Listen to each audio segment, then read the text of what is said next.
Hello everyone. स्वागत है आप लोगों का अनअकैडमी के इस यूट्यूब चैनल पर, जहां पर हम लोग आपके लिए टॉपर्स लेके आते हैं, हम आपके लिए ऑफिसर्स लेके आते हैं, हम आपके लिए वो एक्सपीरियंस का खजाना लेके आते हैं जो अपने पूरी इस प्रिपरेशन जर्नी को सम अप करते हैं, बताते हैं अपने सीक्रेट्स कि वो कैसे एक एग्जाम को क्रैक करते हैं, क्या उनकी स्ट्रैटेजी रहती है, क्या उनकी माइंडसेट रहती है। तो आज जो टॉपर हमारे साथ है ना, वो बहुत स्पेशल है क्योंकि उनका केमिकल इंजीनियरिंग में 36 रैंक है। मतलब आप समझ रहे हो, कॉलेज के साथ साथ 36 रैंक लाना, वो भी विदाउट कोचिंग। बिल्कुल सही सुन रहे हैं आप लोग, विदाउट कोचिंग ऐसा करना बहुत ही मुश्किल रहता है। वो भी साथ में लोग बहुत ज़्यादा ड्रॉप लेते हैं, उसके बाद सर जो थे वो विदाउट ड्रॉप एक बार में निकाले। अब ये आईआईटी बॉम्बे से अपना एमटेक कर रहे हैं और अभी इनका सिलेक्शन पहले पीएसयू में ऑलरेडी हो चुका है, आईओसीएल में। तो सबसे पहले सर आपका बहुत बहुत स्वागत है, थोड़ा सा अपने बारे में बताइए। Thank you, Ashish, for inviting me here on Unacademy. Myself Shivam Dev. I'm from Devariya, Uttar Pradesh, and I secured All India Rank 36 in GATE 2020 in Chemical Engineering. I have completed my graduation from Institute of Engineering and Technology, Lucknow, and currently I am pursuing MTech from IIT Bombay. बहुत सही sir. और हाँ, अब वो भी कि sir का already अभी अब सिलेक्शन हो गया आईओसीएल में, वो पहला है, बस वो स्टार्ट है, ये बात है। सर अभी वही कच्ची उम्र में 22 साल के होंगे, 21-22 साल के, है ना, और उसमें सर इतनी बड़ी चीज कर चुके हैं। तो आज ये जो स्ट्रैटेजीज आपको बताने वाले हैं ना, ये बिल्कुल दिल से रहेगी कि कोई एक पर्सन जिसके पास सोर्सेस नहीं है, क्योंकि केमिकल का तो वैसे भी सर है कि नहीं, पूरे इंडिया में बहुत सोर्सेस कम है, तो उसको कैसे प्रिपेयर करना चाहिए इसके बारे में हम लोग डिस्कशन करेंगे। पर सबसे पहले सर, सबसे पहले तो मैं ये जानना चाहता हूँ आपका लाइफ कैसा है। आईआईटी बॉम्बे आप सिलेक्ट हो चुके हैं, कभी आईआईटी बॉम्बे गए नहीं है ना, और वहां पर आपका ये ऑनलाइन कोर्स होता कैसे, मतलब हमको बहुत जानने की इच्छा है सर कि ना, क्योंकि ये फेज ना कभी आया था, है ना, कि कॉलेज आप घर से कर रहे हैं ना, शायद कभी आएगा। तो आप ये जो चीज जी रहे हैं ना, इस चीज को हम लोगों को जानना है कि कैसे सिलेक्शन हुआ, क्या प्रोसीजर था आपका आईआईटी बॉम्बे के लिए, और अभी आप लोग जो पढ़ रहे थे वो कैसे पढ़ाया जाता था, कितना पढ़ाई करना पड़ता था, कैसे होता था, बताइए सर। हाँ, तो IIT सबका ड्रीम होता है जाना, कि सब कुछ जाए और वहाँ पे एक अच्छी पढ़ाई करें। तो बेसिकली आईआईटी बॉम्बे में इस सेमेस्टर नहीं गया, बल्कि 2 साल पहले मैं एक वहाँ पर मीट में गया था आईआईटी बॉम्बे में। तो वहाँ का जो एटमॉस्फेयर है, वहाँ की हर चीज़ इतनी शानदार है कि बस आईआईटी बॉम्बे लग गया कि हाँ, आईआईटी बॉम्बे लेना है किसी न किसी तरह। तो इस साल हमारा जो भी सेम है वो ऑनलाइन चला, पूरी 6 महीने ऑनलाइन चली। और आईआईटी बॉम्बे ऐसी पहली आईआईटी थी जिसने सबसे पहले अपनी करिकुलम स्टार्ट किया, एकेडमिक की जो एजुकेशन वो स्टार्ट की। तो हम लोग का पढ़ाई स्टार्ट हुआ, बेसिकली हर चीज़ ऑनलाइन हो रही थी। जैसे मैंने जो कॉलेज जब ज्वाइन किया आईआईटी बॉम्बे, तो स्टार्टिंग में लगा कि हाँ, सब हर कुछ स्मूथ होगी, बिल्कुल अच्छा लगेगा, मज़ा आएगा। बट जैसे जैसे प्रोफेसर्स आने लगे, जैसे जैसे असाइनमेंट मिलने लगे, कोडिंग वगैरह जो हमारे कप ऑफ टी में नहीं थी बेसिकली, तो उसके बाद लगा कि हाँ, द लेवल ऑफ आईआईटी है वो ये लेवल होता है। तो अभी तो फिलहाल उस पर पढ़ने लगे, धीरे धीरे कोप अप करने लगे, हाँ ये कर सकते हैं। उस पर एग्ज़ाम आ गया, तो एग्ज़ाम में सोचा कि हाँ चलो ऑनलाइन एग्ज़ाम है, थोड़ी तो आसानी होगी, कर लेंगे, कुछ हो जाएगा। बट आईआईटी बॉम्बे है, they made their own app जिसमें उन्होंने एग्ज़ाम खुद लिया। और आप विश्वास नहीं करोगे कि उसमें ऐसा बिल्कुल एकदम बिल्कुल कह सकते हैं कि कोई चीटिंग वगैरह कुछ भी नहीं, बिल्कुल स्मूथ एग्जाम हुआ कि लगता है ऐसे मैं आईआईटी बॉम्बे में बैठा हूँ और वहाँ एग्जाम दे रहा हूँ। तो ये मतलब शायद फिजिकल में भी पॉसिबिलिटी है कि चीटिंग हो जाए, पर ऑनलाइन तो नहीं हो पाया बिल्कुल भी। बिल्कुल नहीं। तो ये सब था कि लगा कि आईआईटी बॉम्बे में आ गया हम, और या दिस इज अ लेवल। तो सर ये मैं जानना चाहता हूँ कि आपका मतलब सिलेक्शन हुआ कैसे, मतलब ऑनलाइन के मीडियम पे क्या क्या प्रोसीजर्स फॉलो किए गए कि फिर आप एडमिट हो गए, ये बताइए। तो सबसे पहले आपको गेट रैंक लानी है, और गेट रैंक अगर आप जनरल कैटेगरी से, जैसे मैं था, तो अप टू 120 आप कर सकते हो। इतना रैंक लाओ आप, आपका गेट में आईआईटी बॉम्बे में हो जाएगा। कई ब्रांचेस में आईआईटी बॉम्बे इंटरव्यू लेती है, और कई ब्रांचेस में आपका डायरेक्टली एडमिशन हो जाता है गेट स्कोर पे। सर थोड़ा सा इसके बारे में इलैबोरेट कर दीजिए कि कितने रैंक तक हम लोग एडमिशन ले सकते हैं आईआईटी बॉम्बे में, और अगर आपको पता होगा तो बाकी आईआईटीज का भी थोड़ा थोड़ा हम लोगों को बता दीजिए। तो आप मान लीजिए अगर जनरल कैटेगरी में हो तो 100 रैंक मान लो, आप एक रखो। ये कौन से ब्रांच के लिए, सारी ब्रांचेस का भी आप बता दीजिए। मैं केमिकल की बात कर रहा हूँ कि ब्रांचेस की मुझे नहीं पता, कि बहुत बच्चे बैठते हैं, नंबर ऑफ कैंडिडेट्स डिफरेंट होते हैं हर एक ब्रांचेस में। तो अगर केमिकल की बात करता हूँ मैं, तो केमिकल में आप 100 रैंक अगर अंडर हो, अगर तो आपको आईआईटी बॉम्बे मिल जाएगी। जनरल कैटेगरी की बात कर रहा हूँ। और टॉप 30 या 50 में हो, उसके अंडर हो तो आईआईसी बेंगलोर भी आपको मिल जाएगा। तो टॉप 50 के अंदर IISc बेंगलोर, टॉप 100 के अंदर IIT बॉम्बे, टॉप 200 के अंदर आपको IIT दिल्ली मिल जाएगा, और उसके बाद आपको IIT मद्रास मिल जाएगा 200 के बाद भी 250 तक। तो बेसिकली अगर आप केमिकल इंजीनियरिंग से हो तो आप इन 4 IIT टॉप IIT प्रेफर करो, कि अगर आपका रैंक 300 के अंडर आता है तो डेफिनेटली आपको अच्छी IIT मिल जाएगी। खड़गपुर भी, IIT खड़गपुर भी अच्छी है। बेसिकली जितने भी ओल्ड IITs हैं और जो न्यू IITs बन रही जो है हमारी, वो सारी अभी इस लेवल पर आ चुकी हैं कि आप जहाँ भी एडमिशन लो आपका जो फ्यूचर वो बहुत ज़्यादा ब्राइट है। तो आपको दिक्कत नहीं ले रही, अगर गेट में अच्छा लाओ, 300 के अंदर रैंक लाओ, तो आपको शुरू के जो टॉप IITs हैं बॉम्बे, बेंगलोर, मद्रास, दिल्ली, ये आप ला सकते हो। तो मैं बॉम्बे में पढ़ता हूँ, तो बॉम्बे में का प्रोसीजर ये है कि वहाँ पर डायरेक्ट जैसे कई बार इंटरव्यू लेते हैं हमारा, इस बार कोरोना की वजह से क्या हुआ कि डायरेक्ट एडमिशन हुआ हमारा गेट स्कोर के बेसिस पे। तो गेट स्कोर पे हमने डायरेक्ट एडमिशन लिया IIT बॉम्बे में। और कई ब्रांचेस में इंटरव्यू होते हैं, जैसे मुझे पर्टिकुलर नाम तो नहीं पता, लेकिन बहुत सारे ब्रांचेस में, जैसे अगर मेरा TA है, टीचिंग वाला है असिस्टेंट, तो उसमें RA में होता है, एक RA में इंटरव्यू होता है और TA में नहीं होता। हम लोग केमिकल इंजीनियरिंग की बात कर रहा हूँ, तो उसमें हम लोग का डायरेक्ट गेट स्कोर पे हो गया। तो इस तरह एडमिशन हो गया। ऑनलाइन प्रोसीजर सिंपल होता है, फीस जमा करो डायरेक्ट आपका एडमिशन के बाद, और बस आप इनरोल हो गए कोर्स में। उसके बाद बस सिंपल, कोई ज़्यादा इसका वो बहुत टेडियस प्रोसेस नहीं है। तो सर आपका जैसे 37 रैंक था, अगर मैं करेक्ट हूँ तो आपने IISc वगैरह ट्राई नहीं किया? IISc is more research based than जो IISc बेंगलोर हमारा बहुत रिसर्च बेस्ड हमारा वो है। तो जैसे वहाँ क्या होता है कि आप अगर आप उसमें चले गए IISc बेंगलोर में, तो आपका दिमाग PhD की तरफ एक तरफ अलाइन हो जाता है कि हाँ मुझे अब BM के बाद PhD भी करनी है, क्योंकि वो इतना अच्छा इंस्टीट्यूट है कि आप जब उसमें इंटर करोगे ना, तो आप MTech के अलावा सोचोगे और क्या क्या पॉसिबिलिटीज़ हैं हमारी, इसके अलावा वो भी हम कर सकते हैं इसके अलावा। और मैंने बॉम्बे इसलिए लिया कि वहाँ पे एकेडमिक्स के अलावा एक्स्ट्रा करिकुलर एक्टिविटीज़ भी बहुत सारी हैं, और मुझे अगर बस MTech करना है, PhD नहीं करना है, तो Mumbai will be the best option for me. तो मैंने ये सोच के मुंबई लिया कि हाँ एकेडमिक्स के अलावा भी और लाइफ है हमारी, और I do not want to go for PhD। आप कह सकते हो कि PhD मुझे करनी नहीं थी, तो बहुत मैंने वो सलाह ली कई लोग से, तो then I opt for IIT Bombay. Okay. नहीं, ये रीजन जानना बहुत जरूरी था, क्योंकि टॉप प्रीमियर में किसको माना जाता है? IISc को। तो आपने कुछ सोच के ही IIT बॉम्बे लिया होगा, तो वो आपने जस्टिफाई कर लिया, इसलिए मुझे बहुत सही लग रहा है ना? तो सर अभी तो ये आपका फिर आपके सेमेस्टर में, जैसे केमिकल इंजीनियरिंग तो हम लोग कॉलेज में पढ़ते ही पढ़ते हैं, MTech में ऐसा क्या रहता है, ये बता सकते हैं? आपको ऐसा क्या पढ़ाया गया? ये कोडिंग कहाँ से आ गया सर? केमिकल में तो थोड़ा जानना है। MTech पे क्या होता है कि जो आप BTech में पढ़े होते सब्जेक्ट्स ना, उससे बस वो चीज़ें एडवांस हो जाती हैं। जैसे हम लोग का एक सब्जेक्ट था ट्रांसपोर्ट फिनोमिना BTech में, तो वो अब आके MTech में एडवांस ट्रांसपोर्ट फिनोमिना होता है।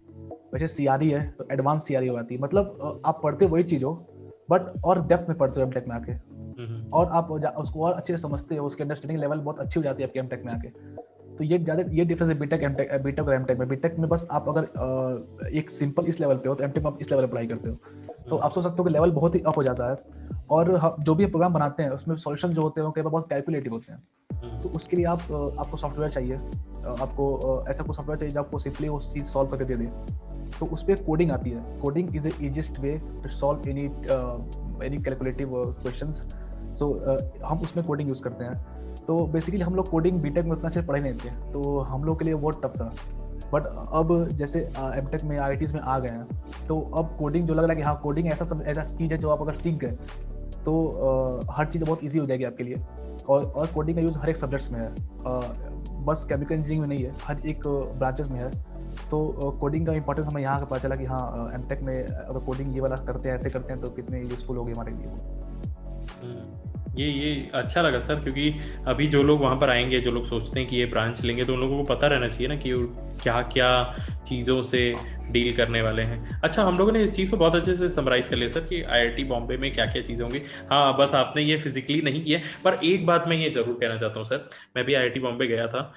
IITs की लाइफ ना प्राइवेट कॉलेजेस से अलग ही होती है। मतलब आप वहाँ पर जाओगे ना, यू विल बी मेस्मराइज्ड, है ना, कि आप एकदम देखते रह जाओ यार लाइफ हो तो ऐसी ही हो, है ना। मतलब वो तो होता ही है, वो होता ही है। आप यहाँ पर देखते हो लोगों को, हमारे नॉर्मल कॉलेजेस में ऐसे कपड़ा कौन पहन के आता है, ऐसे आप नहीं आ सकते हो, इतने रात को नहीं घूम सकते हो, ये नहीं कर सकते हो। कभी भी घूमो, कहीं भी घूमो, कैसे भी कपड़े पहनो, आपकी मर्जी है, बस पढ़ाई करो, खत्म बात। लाइफ बिल्कुल चिल है वहाँ, बिल्कुल चिल है। और हाँ मैं ये कहूँगा सर कि ना IIT बॉम्बे है वो जगह जहाँ पर आपको ना जीना चाहिए, रहना चाहिए। बिल्कुल वही मिस कर रहे हैं, कैंपस मिस कर रहे हैं अभी हम। वो कैंपस हम 1 साल में देख पाएंगे, उस बात का दुख है थोड़ा। और मैं तो यही सोचता हूँ सर कि जैसे जब आप बड़े हो जाएंगे, आपकी शादी हो जाएगी, बच्चे अच्छे हो जाएंगे, तो आप क्या बोलोगे कि मैं आईआईटी बॉम्बे में पढ़ा पर मैं फिजिकली नहीं पढ़ा, मैं ऑनलाइन पढ़ा। तो वो विश्वास भी नहीं होगा। ये ऐसा फेज है ना सर कि आप कभी किसी को डिस्कस भी करोगे ना कि ऐसा ऐसा हुआ हमारे साथ, तो दिल भी लाइक कि अरे पापा ये क्या हो गया आपके साथ करके। तो बस ये वक्त था। मेन आपकी अब स्पेशलिटी पे हम लोग आने वाले हैं कि गेट एग्जामिनेशन, मतलब जो यार लोगों को इतना ज्यादा टफ लगता है, लोग कोचिंग के साथ नहीं निकाल पाते। आप विदाउट कोचिंग कॉलेज के साथ साथ गेट को निकालिए इतने अच्छे मार्क्स के साथ। तो इसका क्या राज है? ये मेंटालिटी आप लाए कहाँ से कि कैसे आप घर पे ही, मतलब सॉरी कॉलेज में रहते हुए ही इस चीज को प्रिपेयर कर लीजिए? तो इस जर्नी को जानना है मुझे स्टार्टिंग से। तो मैं सबसे पहले जब तैयारी स्टार्ट किया मैंने, तो मैंने खुद देखा जैसे सबकी अलग अलग क्वालिटी होती है। तो मैंने ये क्वालिटी पाया कि मुझे जो पढ़ना चाहिए ना, जो पढ़ना होता है, बुक्स नया नया बुक्स पढ़ना, कोर सब्जेक्ट की बुक्स पढ़ना, मुझे बहुत अच्छा लगता था कि हाँ इंटरेस्ट आता था कि हाँ भाई खूब सारी चीज़ें पढ़नी है, नई नई चीज़ें सीखनी है। तो मैं बुक्स बहुत अच्छे से पढ़ता था, मजा आता था पढ़ने में मुझे। तो और मैंने दिमाग में एक चीज़ रखी हुई थी कि 4th ईयर के पहले मुझे ये नहीं सोचना कि मुझे गेट एग्जाम देना है। आई नेवर थॉट दैट कि हाँ गेट एग्जाम है मेरा, मैं सोचा ही नहीं। मुझे बस ये था कि मुझे पढ़ना है, पढ़ना जितना पढ़ सकते हो पढ़ो, जितना कॉन्सेप्ट ले सकते हो कॉन्सेप्ट लो, एग्जाम बाद में देखेंगे, मुझे एग्जाम नहीं देना है अभी, मुझे बस सीखना है। तो एक होती है सीखने की ललक होती है अंदर कि हाँ सीखना है मुझे। तो बस मैं बुक्स पढ़ता गया और 4th ईयर के स्टार्टिंग में मैंने अपना जो कोर्स था वो खत्म कर दिया, वो भी अच्छे अच्छे बुक्स से पढ़ के। तो सॉरी सर, मैं बीच में इंटरप्ट करूंगा आपको। मैं क्यों ऐसा, मैं ना क्योंकि ना एक चीज पे वर्क करना चाहता हूँ, मैं एक चीज को सोच रहा हूँ अभी इस वक्त कि ये जो बोलते हैं ना कि सीखने की ललक, ये कैसे आती है, ये कहाँ से लाया जाता है? क्योंकि सर वर्ल्ड में इतना ज्यादा डिस्ट्रैक्शन है ना, आप जान रहे हैं कि कितना ज्यादा है। मतलब आप एक मोबाइल खोलें, आप ही के रूम के लोग, आप ही के हॉस्टल के लोग वेब सीरीज देख रहे होंगे, बाहर घूमने जा रहे होंगे, मस्ती कर रहे होंगे, उसके बीच में आप आते हैं जो ये बोलते हैं कि नहीं मेरे को सीखने की चाह है। तो ये कहाँ से आया? ये फैमिली की वजह से आता है कि इंटेलेक्ट शुरू से रहता है कि आप खुद इस चीज को डेवलप करते हैं? तो आप खुद पा जाओगे। जैसे कई बच्चे होते हैं कि जो नोट्स मंगा लेते हैं बाहर से, वो नोट्स को अच्छे से पढ़ते हैं, वो सोचते हैं कि नोट्स में से पढ़ लूँगा सब हो जाएगा, और हो भी जाता है। बट मैं जब बुक पढ़ता था तो मुझे लगता था कि हाँ यार कुछ और सीखना है, कुछ और सीखना है। मतलब अच्छा लगता था मुझे, ऐसा कुछ था नहीं कि मैं कहीं से लेके आया या फिर कहीं से मेरे इनहेरिटेड थी वो अंदर से, बट वो नहीं था कुछ कहीं। मुझे बस बुक्स पढ़ने में इंटरेस्ट आता था कि हाँ अच्छा लग रहा है मुझे पढ़ने में। जब बुक्स अच्छी बुक्स देखता था सामने तो लगता था कि हाँ भाई इसे पढ़ना है, इसे पढ़ना है। तो आपको लग जाएगी वो चीज़ कि आप बुक्स नहीं पढ़ना, आप कई लोग होते हैं बस नोट्स पढ़ते हैं और नोट्स पढ़ के वो अच्छी रैंक लाते हैं। और मैं था कि मुझे बुक्स पढ़ने में अच्छा लगता था। मैं खुद के नोट्स बनाता था उसी बुक्स पढ़ के। तो मुझे लगता था कि हाँ मैं जब खुद का नोट्स बनाऊंगा तो वो और ऑथेंटिक सोर्स होगा पढ़ने का, और उससे मैं इजीली सब कुछ कवर कर सकता हूँ। तो ये था कि हाँ मतलब खुद से आप समझ जाओगे, जब तैयारी कर गेट की स्टार्ट करोगे आप, तब खुद समझ जाओगे आपकी इंटरेस्ट किस चीज़ में है, किस चीज़ में नहीं है। बहुत सही सर। तो सर ये आप जैसे मेरे को अभी बता रहे थे, बाकी लोगों को पता नहीं होगा, मेरे को ये बात पता है कि आप स्टार्टिंग में जब गए थे कॉलेज में आपका सीजीपीए कम हो गया था, आप मस्ती वगैरह करने लग गए थे। तो उन सारे डिस्ट्रैक्शंस को हटाते हुए फिर आप ये सब कैसे चालू कर पाए? कैसे ट्रांजिशन कैसे लाए? सबसे बड़ा जो डिस्ट्रैक्शन होता है वो सोशल मीडिया होता है। तो अब 2 साल के लिए मैंने सब बंद कर दिया। व्हाट्सएप था, व्हाट्सएप पे मैसेज आते थे हमारे ग्रुप्स के या कॉलेजेस के, तो व्हाट्सएप बस था पर्टिकुलर। उसके अलावा मैंने 2 साल 3rd ईयर 4th ईयर मैंने कोई सोशल मीडिया यूज़ नहीं किया है, क्योंकि आप जानते हो कि आप केमिकल इंजीनियरिंग से आपको आपका ऑथेंटिक कोई भी सोर्स अच्छा नहीं है पढ़ने का, तो आपको सब स्टडी ही करनी है, तो उसके लिए आपको टाइम चाहिए। तो उसके लिए मैंने हर चीज़ को ख़त्म किया। पहले जो डेविएशंस हैं हमारे लाइफ में उसको एक एक करके कम किया, पढ़ने का टाइम बढ़ाया अपने, सोचा कि कहाँ टाइम वेस्ट हो रहा है हमारा, उसको बहुत डिक्रीज़ किया, इनफैक्ट बहुत ही डिक्रीज़ कर दिया। और बस क्लासेस की, बट क्लासेस के पीछे भी मैं पढ़ता रहता था। अगर कोई सब्जेक्ट इंटरेस्टिंग नहीं लग रहा है मुझे या फिर क्लासेस वैकेंट है तो मैं पीछे जाके पढ़ता था, या इनफैक्ट कभी कभी रास्ते में जाते जाते भी मैं शॉर्ट नोट्स निकाल लिया अपना, उसको रिवाइज करते चला गया। तो मैं चाहता था कि टाइम मेरा वेस्ट ना हो, बस जितना भी टाइम जो जहाँ फालतू का टाइम वेस्ट हो रहा है उसको हटाया जाए और दिमाग एक जगह बस फोकस कर दे कि हाँ मुझे अभी फिलहाल गेट तैयारी करना है, क्योंकि केमिकल इंजीनियरिंग इसके अलावा कुछ है ही नहीं, आप करोगे क्या? तो एक दिमाग में डर था कि अगर ये नहीं हुआ तो क्या होगा मेरा आखिर में, क्योंकि इतने सारे बच्चे हैं, इतनी सारी चीज़ें हो रही है, आपके पास अगर टैलेंट है, आप टैलेंट यूज़ नहीं कर पा रहे हो तो क्या फ़ायदा? तो आप बस टैलेंट सबके पास है, हर कोई पढ़ सकता है, बट उसको अपने परफॉर्मेंस में कन्वर्ट करना सबसे बड़ी बात ये होती है।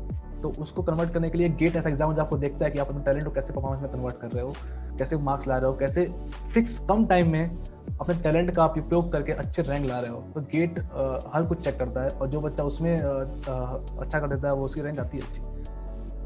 यही चीज़ को जानना है सर कि इतना ज़्यादा फोकस होके आप इस चीज़ के पीछे वर्क किए, तो इसके लिए बहुत एनर्जी चाहिए रहती है सर। मतलब लाइफ में आपको कोई बाहर से अफेक्ट नहीं कर सकता है किसी भी चीज़ के लिए कि तू मत पढ़ या तू ये सब मत कर, आप सिर्फ अपने आप को ही कर सकते हो। और उन सब के बीच में आपके ऐसे भी कई दोस्त होंगे जो लोग फोकस नहीं होंगे या कुछ और चीज़ों को सोचते होंगे, तो उन सब चीज़ों से कैसे आप कोप अप करते थे कि क्या मतलब आपको कैसे फोकस रहना, क्योंकि डिस्ट्रैक्शंस आते होंगे दोस्तों की तरफ से भी, तो वो बहुत सारे थे। आप हॉस्टल में थे कि घर पे थे, कहाँ रहते थे सर? हॉस्टल में ही था। हाँ, अब तो आपको राज वो बताना ही पड़ेगा, हॉस्टल में रहते हुए ये सारी चीजें। हाँ सर। पहला प्रॉफिट किया था कि जिस हॉस्टल में था, जैसे हम लोग के हॉस्टल जो कॉलेज में है वो परसेंटेज पे डिवाइड होते हैं।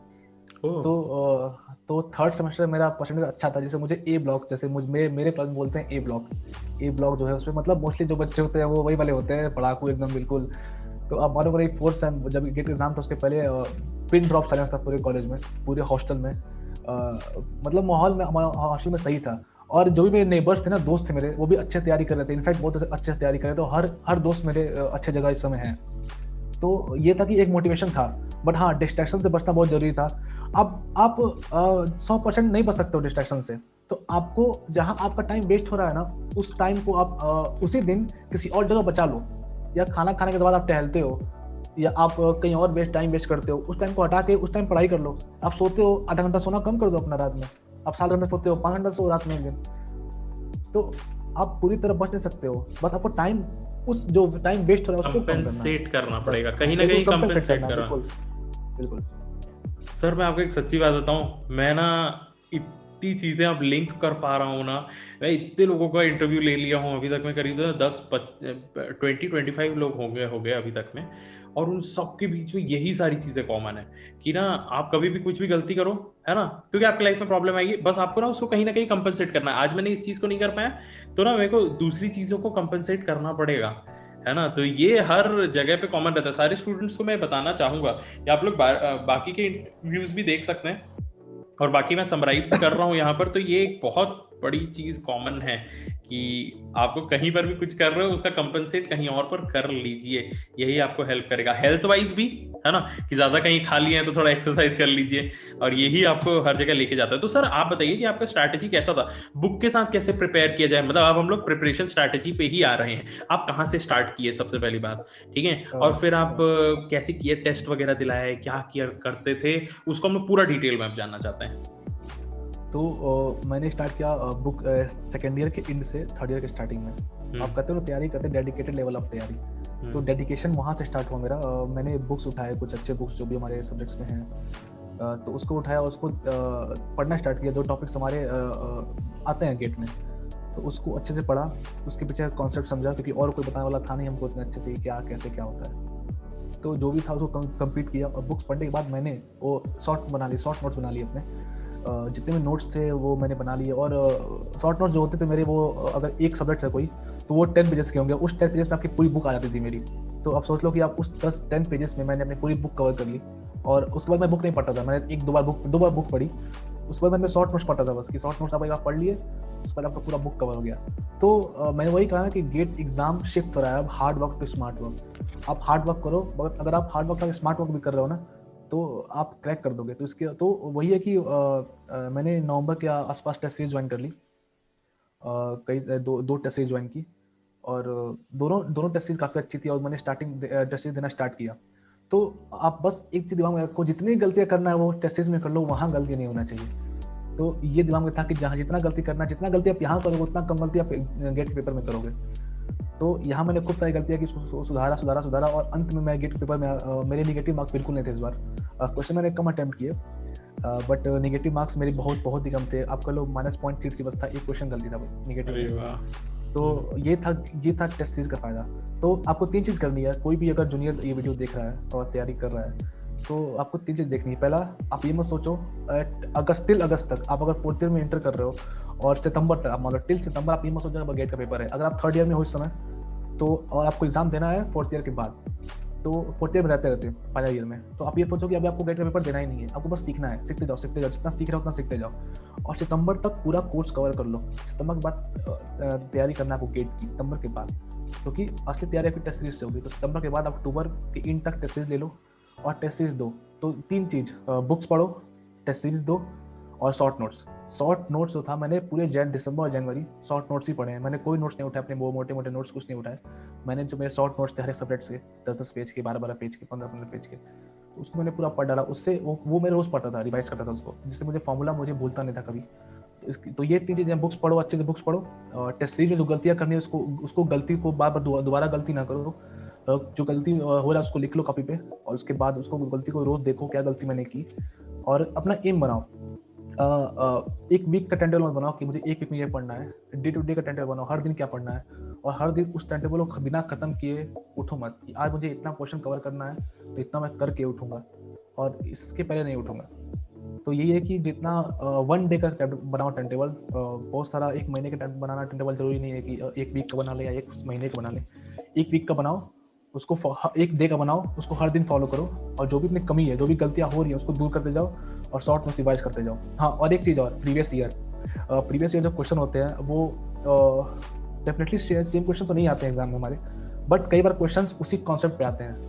तो आपका प्रीवियस ईयर कम से कम मिनिमम 5 टाइम्स आप 1990 से लेकर और 2013 तक लगा लो, और 13 के बाद जो पेपर्स आए हैं 14, 15, 16, 17, 18, 19, 20, ये सारे पेपर 1 गो में दो, 3 घंटा बैठ के दो, जिससे आपको लगे कि हाँ कि एक्चुअल फील क्या आती है गेट पेपर देने में। तो 1990 से लेकर 2013 तक आप पूरे पेपर लगा लो अच्छे से, मिनिमम 5 टाइम्स, मैक्सिमम आप जितना भी कर सकते हो आपके ऊपर है। और 2013 के बाद जितने पेपर है उसका 1 गो में लगाओ, 3 घंटा बैठ के टाइमर सेट करके लगाओ। बस यही है, और इतना अगर ये चीज़ कर लोगे आप, बस आपकी टॉप 50 में रैंक आनी पक्की है।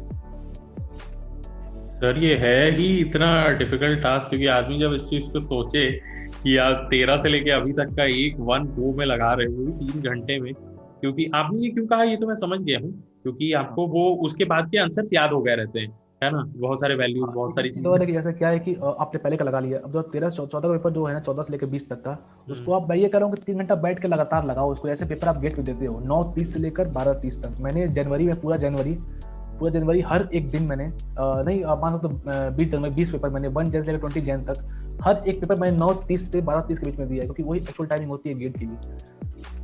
तो मतलब वही टाइमर सेट करके 2 लोगों के साथ, मेरा एक दोस्त भी था, वो उसके साथ में पेपर देता था अपना, तो 9:30 से 12:30 हम लोग साथ में पेपर देते थे कि एक माहौल बने गेट का कि हाँ लग रहा है गेट एग्जाम दे रहे हो, और उसी टाइम में बिल्कुल अलग बिल्कुल टेंस माहौल में देते थे। तो ये सब बहुत बेनिफिट किया कि वहाँ जाके मुझे प्रेशर फील नहीं हुआ कि हाँ भाई ये क्वेश्चन नहीं हो रहा है, क्योंकि मैंने वो प्रेशर पहले ही फील कर चुका था कि हाँ क्या होता है और इस समय क्या करना है, कैसे कोप करना है, कैसे कौन से क्वेश्चन छोड़ने हैं, कौन से करने हैं। तो यही है कि अगर आप 2014 से लेकर 2020 तक पेपर 1-3 घंटा बैठ के दो, ताकि लगे कि हाँ कि गेट पेपर कैसा आता है। और आपको पेपर देखना नहीं है 2014 के बाद का पेपर मत देखो, बस क्वेश्चन लगा प्रीवियस लेकर 2013 तक, 1990 से लेकर 2013 तक, उसके बाद पेपर देखो ही मत आप, सीधे पहली बार देखना जब सॉल्व करना, तो आपको एक फील आएगी गेट के पेपर सॉल्व करने का होता कैसा है।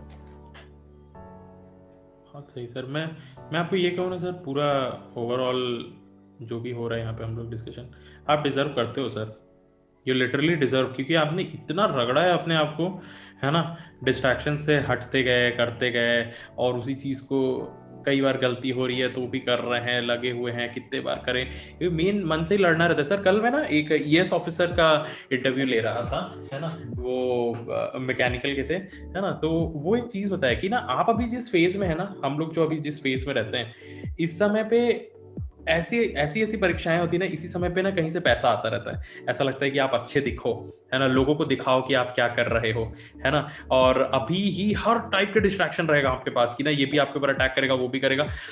आप अगर उन सबको हटाते हुए एक चीज पे अगर फोकस कर लिए ना, तो आपकी लाइफ सेट हो जाएगी। यही है बिल्कुल, और बिल्कुल लाइफ सेट है। अगर आपको PSU मिल गया कोई भी एक, तो आपकी लाइफ सेट है। फिर आपको एक होता है बैकअप मिल जाता है लाइफ में कि हाँ अब बहुत अच्छा हो गया, पेरेंट्स बहुत खुश हो जाते हैं आपके। आपको IIT से MTech करने को मिलता है क्योंकि उसका भी स्कोप बहुत अच्छा है, बाहर बाद में जाके 2 साल बाद आपको वो मिल जाती है। तो अगर आप एक जगह फोकस रहते हो ना, तो सक्सेस मिलती है, और वो जब सक्सेस मिलती है तो वो लिटरली स्पीक करती है कि आपने मेहनत की है, वो साइलेंट नहीं रहती है, वो स्पीक बोलती है आपके लिए कि हाँ आपने मेहनत की हो, आप डिजर्व करते हो यहाँ पर आना। तो अभी एक चीज मैं आपसे पूछना चाहूंगा सर, सारे स्टूडेंट्स को मेन तो यही जानना है, कॉलेज के साथ कैसे करें। आपको सबसे ज्यादा दिमाग खराब होता है असाइनमेंट वगैरह का, असाइनमेंट आ गया है, एग्जाम आ गया है, और आपका एग्जाम वगैरह होगा, फिर उसके बाद या तो फिर आपका सेमेस्टर आ गया, या सेमेस्टर पहले आ गया, एग्जाम बाद में आ गया, मतलब आगे पीछे होता ही रहता है। तो ये सारी चीज को कैसे बैलेंस किया जाए।